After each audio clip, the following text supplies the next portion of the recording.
to open a demo account, JPMarkets, on a mobile device, the first thing you need to do is you need to get the JPMarkets app. You can find this in your app store. Go to your app store first or your Play Store, search for JPMarkets. I've already got it installed, so I'm going to open mine. Then I'm going to log in, type in my email address and then my password, and boom, I am in. Once you're logged in, scroll down.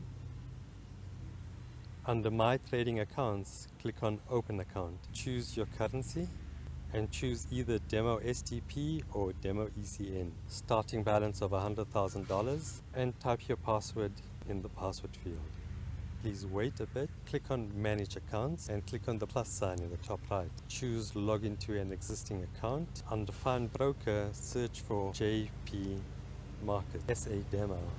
Log in from 44010 into the login field.